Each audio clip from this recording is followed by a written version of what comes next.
ये घटना घटी, आप सबने देखा कि अमेरिका जो है वो वेनेजुएला के राष्ट्रपति को लेकर के चला गया अपने देश में। ये एक नकारात्मक घटना कही जाती है, हमारे प्रयास और उनके हिसाब से वो एक सकारात्मक घटना है। लेकिन आप क्लोजली अगर ऑब्जर्व करें तो भारत ने भी तो ये काम किए। वो बांग्लादेश से वहां के प्रधानमंत्री को सुरक्षित ले आए। ये घटना पॉजिटिव है, वो निगेटिव है। लेकिन उनके देश के लोगों को देखे शायद वो भी ये समझ रहे हो कि भाई भारत ले आया है तो भारत बांग्लादेश से निकाल करके लाया है, तो वहां के कुछ नेताओं को ये चीज हजम नहीं हो रही होगी। जैसे दूसरे देशों को वेनेजुएला की घटना, हालांकि वो नकारात्मक में है, वो जीवन को सुरक्षा में डालने वाली नहीं है, जीवन को संकट में डालने वाली घटना। और यहाँ पे भारत ने जो स्टेप उठाया है वो किसी के जीवन को बचाने के लिए, उसके सुरक्षा के लिए उठाया है। लेकिन भारत ने भी ये पहले करके दिखाई दिया था, वो भी किसी के देश के प्रधानमंत्री को लेकर के चले आए थे। ये भी घटना है। अब सारे लोग कह रहे हैं कि अमेरिका ने वेनेजुएला पे इसलिए अटैक किया या इसलिए वहां के राष्ट्रपति को लेके चले गए क्योंकि उन्हें तेल की कोई जरूरत थी या डॉलर का कोई बिजनेस संभालना था। ये घटना हो सकती है, बिल्कुल हो सकती है। लेकिन आप देखें तो अमेरिका ने इसकी तैयारी अगर 10-12 साल से की थी तो उसने ये भी तैयारी की होगी कि अगर वेनेजुएला की घटना से विश्व के सारे देश हमारे अगेंस्ट हो जाएं, वो हमारे ऊपर अटैक करें, तो वो क्या कर सकता है, ये भी उसने सोचा जरूर होगा। तो अगर उसकी तैयारी इस लेवल की है कि वो विश्व के सभी देशों से एक साथ लड़ सकता है, तो आप मान लीजिए कि वो सुपर पावर बन चुका है। क्योंकि जिस तरीके से वो ग्रीनलैंड की बात कर रहा है, पहले वो जापान और ताइवान को सुरक्षित रखने की बात करता था, उससे ये लगने लगा है कि अब उसका ध्यान जो है वो अमेरिका को पूर्णतः प्रत्यक्ष रूप से साम्राज्यवादी बनाना है। जैसे कि पहले होता था कि राजा लोग दूसरे के साम्राज्य को अपने कब्जे में कर लेते थे और वहां का प्रशासन शासन चलाते थे। ये पहले भी हुआ, हम सबने पढ़ा है। और शायद इसके पहले आज से 40-50 साल पहले ये प्रत्यक्ष घटना भी है, कई देशों में हुआ था। जिम्बाब्वे देश देर से आजाद हुआ, और भी बहुत सारे देश आजाद हुए। तो खाली ये सोचना कि अमेरिका ने खाली तेल की वजह से किया या डॉलर की वजह से किया, तो ये चीज नहीं है। और एक बात बड़ी अच्छी थी ये भी है कि अमेरिका ने शायद इस घटना को पहले से भांप लिया था।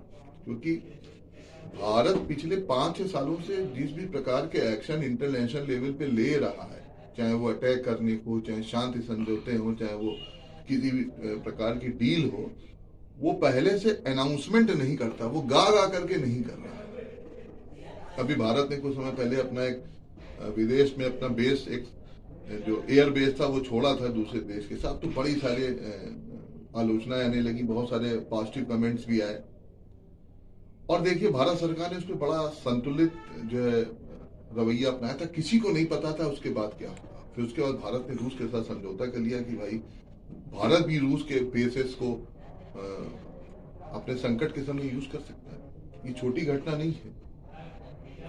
1798 में वेलेज अली ने इस घटना को भारत में ऑफिशियली लागू किया था। हालांकि डुप्ले उसके पहले ये व्यवस्था भारत को समझा चुका था कि दूसरे देश के सैनिक जो है हमारे किस प्रकार के काम आ सकते हैं। छोटी सी घटना बता रहा हूं। तो भारत ने भी अगर रूस के साथ एक समझौता कर लिया तो इसका मतलब है कि भारत को इस प्रकार की घटना की शायद कोई जानकारी रही हो कि अमेरिका वेनेजुएला जैसी घटना को कहीं ना कहीं करेगा। इसलिए भारत ने शांति रखी, अपनी कुशल विदेश नीति जो है वो दिखाई। किसी प्रकार की कोई त्वरित प्रतिक्रिया नहीं थी, जो कि विदेश नीति का एक बहुत कुशल एग्जाम्पल होता है। और उसने विश्व के सभी देशों की प्रतिक्रिया को ऑब्जर्व किया, देखा कि बड़े से बड़े जो मठाधीश थे वो भी शांत बैठे हुए थे। उससे लगा कि भारत को इस प्रकार की कोई जानकारी थी, तभी रूस के साथ इतने बड़े समझौते पे गया। और अमेरिका जो है उसने दिखा दिया कि अमेरिका जो है वो सुपर पावर है, ये वास्तविकता में सुपर पावर है। इससे अगर आप इसको आज नजरअंदाज कर देते हैं तो आप कल आने वाले समय में अलग प्रकार के डिसीजन देखेंगे। आप कहेंगे पूरे विश्व में इतनी सुपर पावर है, ये सुपर पावर सिर्फ एक है, वो अमेरिका है, उसने ही दिखा दिया है। रूस के साथ में फायदा यह है कि रूस के साथ शायद चाइना जो है वो साथ में आए, क्योंकि कोरिया रूस के साथ में आ चुका है। यूक्रेन में सैनिक कोरिया ने अपने भेजे थे। और कोरिया के साथ प्लस पॉइंट ये है, उत्तरी कोरिया, उनके पास परमाणु हथियार रखे हैं और शायद इसी से वो अमेरिका को कुछ न कुछ आतंकित करता रहता है। इसने कई सारी चीजों को और जन्म दे दिया। जो लोग अभी तक सिर्फ व्यापार व्यापार चिल्ला रहे थे, उनको बता दिया कि भैया आपके पास अपनी खुद की जो है सैनिक क्षमता, एयर हो चाहे नेवल हो चाहे परमाणु टेक्नोलॉजी सब कुछ होना चाहिए। और इस सबसे बड़ी बात जो है वो ये है कि अब शायद डेमोक्रेसी इसमें बाधक बन रही है। भारत की जो डेमोक्रेसी है, विश्व लेवल पे जो डेमोक्रेसी इस प्रकार की क्रियाओं में बाधक बनती जा रही, क्योंकि दूसरे देश अपने प्रकार के निर्णय ले लेते हैं। अमेरिका में दोनों सदनों ने भारत के खिलाफ, जो दोनों सदन कह रहे, दोनों सदन भी और उनकी जो दो मेन पार्टी हैं, उन पार्टीज ने भी मिलकर के भारत के खिलाफ ये प्रस्ताव लाने का फैसला किया। तो आप समझ सकते हैं कि इतना आसान काम नहीं रहा, जबकि भारत के पक्ष में बोलने वाले लोग वहां पर हैं, उसके बावजूद वो इसकी तैयारी करके ले आए। तो इसका मतलब ये नहीं कि वो विश्व में उनकी जो क्रियाएं हैं वो भारत को देख करके बदल रही नहीं, वो पूरे विश्व में अपना साम्राज्यवादी अप्रोच लेकर के आ रहे हैं। और वो सबसे पहले ऐसी जगह पे प्रहार करने जा रहे हैं जहां पर मजबूत डिफेंस सिस्टम नहीं है। शायद एशिया जो है अमेरिका के लिए सबसे खतरनाक जगह बनेगा, क्योंकि यहाँ लगभग सब लोगों ने अपने डिफेंस सिस्टम बना लिए। यूरोप तो हथियार डाल चुका है। यूरोप के साथ आने वाले समय में सबसे बड़ी समस्या आने वाली है कि अगर वो अमेरिका की तरफ जाता है तो रूस और कोरिया उसको नहीं छोड़ेंगे, चाइना नहीं छोड़ेगा।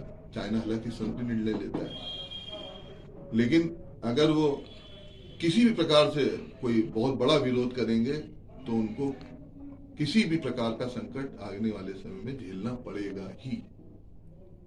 अब भारत जो है वो अपनी सुरक्षा कर सकता है, कर रहा है, लेकिन भारत को आंतरिक प्रशासन में बहुत ज्यादा चौकन्ना रहना पड़ेगा, जो कि वो कर भी रहा होगा शायद।